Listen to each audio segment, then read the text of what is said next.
Hi అండి, welcome to my channel. Good morning. అందరు బాగున్నారా? ఇదేంటి ప్రొద్దు వీడియో షేర్ చేస్తున్నాను అనుకుంటున్నారా? ఇవాళ మా పాలబ్బాయి పాలు తీసుకొచ్చాడండి. పాలంటే మామూలు డైలీ తెచ్చేటటువంటి పాలు కాకుండా ఈరోజు జున్ను పాలు తీసుకొచ్చాడు. అయితే నేను జున్ను ప్రిపరేషన్ చేస్తున్నాను, నాతో పాటు మీకు కూడా వీడియోలో షేర్ చేస్తున్నాను. మీకు కనుక వీడియో నచ్చినట్లయితే లైక్ చేయండి, మీకు ఎవరికైనా షేర్ చేయాలనిపిస్తే షేర్ చేయండి, నా ఛానల్ని తప్పకుండా సబ్స్క్రైబ్ చేసుకోండి. జున్ను ప్రిపరేషన్ ఏంటో చూసేద్దాం. ఇదిగో చూడండి, 1 లీటర్ కన్నా ఎక్కువగానే జున్ను పాలు ఉన్నాయండి. ఈ జున్ను పాలు వచ్చేసి 3rd డే జున్ను పాలు అండి. అయితే ఇవి ఎక్కువ థిక్గా కాకుండా, అంటే చాలా గట్టి పడకుండా కొద్దిగా లిక్విడ్గా అవుతాయి. బట్ ఏంటంటే టేస్ట్ మాత్రం చాలా అంటే చాలా బాగుంటుంది.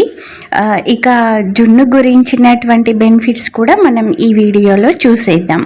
అయితే ముందుగా ప్యాన్ పెట్టేసుకొని దాంట్లో ఆ మిల్క్ పోసేసానండి. ఆ తర్వాత స్టవ్ని సిమ్లో కాకుండా హైలో కాకుండా మీడియం ఫ్లేమ్లో ఉంచేసి, ఇంకా అవి బాయిల్ అవ్వడం స్టార్ట్ అయ్యాయంటే ఇంకా మనం ఇలా ఒక స్పూన్తో తిప్పుతూనే ఉండాలండి.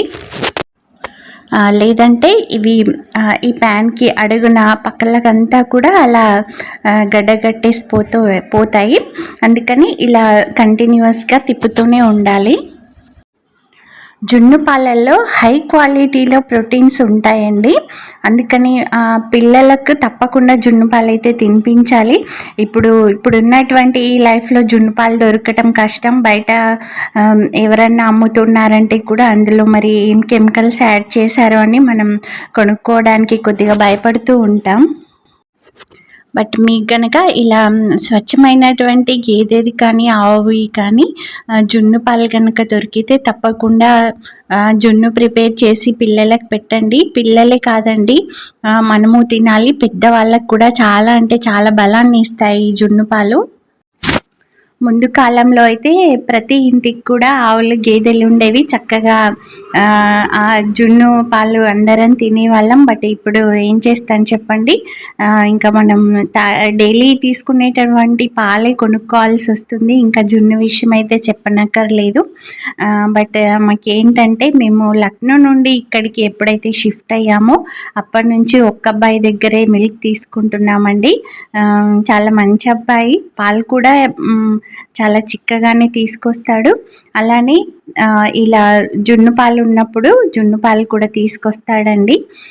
అయితే ఈ జున్ను పాలల్లో మామూలుగా కొందరు మిరియాల పొడి అట్లాంటివి యాడ్ చేస్తారు కదా, నేను మాత్రం ఏమీ యాడ్ చేయనండి. ఇలా జున్నుని ప్రిపేర్ చేసుకున్న తర్వాత ఇది ఓన్లీ ఇలానే తింటేనే చాలా టేస్టీగా వస్తుంది. బట్ మా పాలబ్బాయి ఏం చెప్పాడంటే దీంట్లో కొద్దిగా ఇలాచీ పౌడర్, బెల్లం యాడ్ చేస్తే బాగుంటుందని చెప్పాడు. బట్ మా పిల్లల్ని అడిగితే మేము ఇలాచీ పౌడర్, బెల్లం వేస్తే అస్సలు తినమని చెప్పారండి. ఇంకా నేను వాళ్ళకి ఇలానే ఇచ్చేసాను. కొద్దిగా షుగర్ యాడ్ చేసేసుకొని తిన్నారు వాళ్ళు. చూస్తున్నారు కదా, ఇలా ఇది 3rd డే జున్ను అని చెప్పాను కదండి స్టార్టింగ్లో.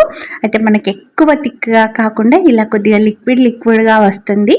అయితే మనకి ఈ తిక్కున్న పార్ట్ ఏదైతే ఉందో అది టేస్టీగానే ఉంటుందండి. ఇలా పాలలా ఉంది కదా లిక్విడ్లో, అది కూడా చాలా టేస్టీగా వస్తుంది. ఈ రెండు మిక్స్ అయి ఉంటేనే మనకి టేస్ట్ అనేది అదిరిపోతుందండి. కొద్దిగా ఇందులో మనం షుగర్ యాడ్ చేసుకొని తినేయటమే. మీలో ఎంతమందికి జున్ను అంటే ఇష్టమో కామెంట్ సెక్షన్లో కామెంట్ చేయండి. ఇదండి జున్ను ప్రిపరేషన్. మీకైతే వీడియో నచ్చిందని అనుకుంటున్నాను. మీకు కనుక వీడియో నచ్చినట్లయితే లైక్ చేయండి, నా ఛానల్ని తప్పకుండా సబ్స్క్రైబ్ చేసుకోండి.